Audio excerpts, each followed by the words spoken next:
My name is Gavin Evans, and this is my review of Ricky Gervais's Supernatural. Every time I see that title, I want to say supernatural, but it's Supernature. But anyways, I had no idea this movie even existed, yet alone was coming out this week. But then I saw a bunch of outrage surrounding it, so I'm like, you know what, I gotta check this out. And I am a big Ricky Gervais fan. I think the guy's absolutely hilarious. He was the best host the Golden Globes ever had. I just loved how honest and how real he was on stage, calling out all the hypocrites in Hollywood.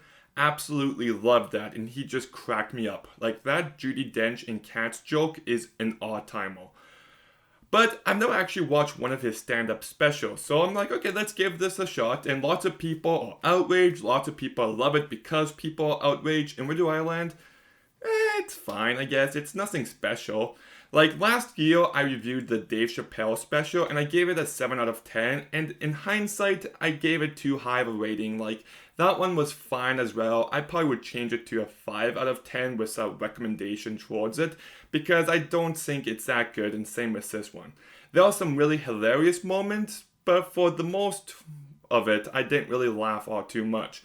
But let's talk about the backlash for just a little bit, because once again, exactly like the Dave Chappelle one, I think it's just ridiculous how people are outraged over something they didn't even watch. People see these small selected clips on Twitter and they get outraged without seeing the entire comedy special, and just like Dave Chappelle's The Closer, they end in a very similar manner.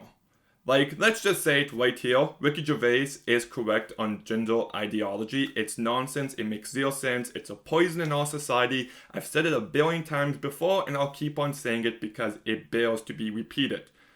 But that said, it's not like he just picks on one small group. You're only hearing outrage from that one small group, but he picks on Christians way more in this comedy special. You're not hearing any outrage from them. So it's quite clear that some people can take a joke and others can't. Now, that said, if there was backlash against this, I would be okay with it if it was regarding the jokes about kids. I don't like it when people make inappropriate jokes about kids. I think it's gross. I think it's sick. I hate it. And there's a few jokes here that just cross that line for me, and I'm just like, ugh, I really don't like that. Now, do I think he should be cancelled over it? No, absolutely not. But I still don't like it. I think that crosses a line, and I don't like that. Now, regarding everything else in this comedy special, do I agree with him on the vast majority of stuff? No. It is quite clear that me and Ricky Gervais disagree on many social and political issues. That much is clear. But I can still laugh at myself. I can still enjoy someone else's opinion because it doesn't affect my own. I'm confident in what I believe in, and some guy making jokes about it isn't going to change anything.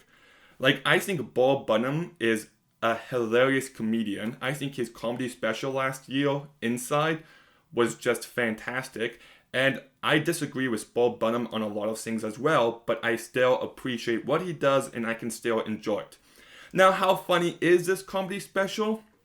Well, there is some really funny moments, but for the most part, it didn't make me laugh as much as I thought it would.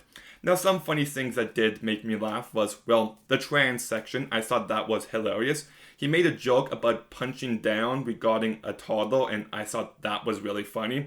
There was a few jokes about AIDS that I thought were really funny. He talked about reincarnation, which I thought was really funny. There was this one section where he talks about change rooms in the gym and how there's always that one guy who just isn't in a rush to put on pants, and that is a real thing. Like, I hate it when guys are in change rooms, and like, when I'm in change rooms, I'm like, off, on, that's it, like super fast. But some people just, So I definitely related to his story there, and then he made some fat jokes that I thought were really funny. He made an Eskimo joke that made me laugh. But that's all I can think of. Like, very few other jokes actually made me laugh. And some of those ones made me laugh hard, but there was a few good chunks of time where I didn't laugh at all. And I thought the last few jokes were just terribly unfunny.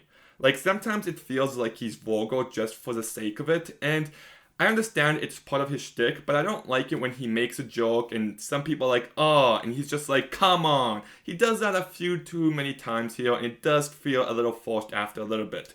Now, do I think there are some sections of here that are insightful? Yes, I think he's very smart in the way he breaks down certain things. Like the whole idea of Kevin Hart getting cancelled and fired from being the Oscar host due to 10-year-old tweets. I love how he was talking about that. How we have no idea what direction the culture is going to shift to, and to hold someone accountable for things they said 10 years ago when the standards were different is something that should never be done because you don't know where we're going to be in 10 years from now. I thought that was a great piece he had. And he also has a point where we should show sympathy and understand others. And I agree with that. There was a point in time where, just anything would be classified as mental. And now nothing's getting classified as mental. And now it's going too far. And I do like that bit. Like, it seems like that's kind of the case now. Like, I don't want to get too involved with politics, but I've kind of already crossed that bridge with this video. But even someone like Elon Musk, who by all means is on the left, same as Joe Rogan, but because they're not far left, they look pretty right in comparison. And it's just interesting how that seems to be the case with many famous people. But, yeah, that's all I really have to say on here. Like, I don't have a ton to say on comedy specials. I try to talk about it as much as I could, but typically I'm like, it's funny, or it's not funny, and that's where it ends. But I did have some things to say here. I think the backlash surrounding this is completely misguided. People just don't want to hear objective truths in reality, especially when it clashes with their worldview. And you can just tell that if your entire worldview breaks down like that, it's not all too strong to begin with. But even the fact that he attacks every group of people as well, and there's no outrage from them, just shows you just how weak and pathetic a certain group of people are. I'll say that.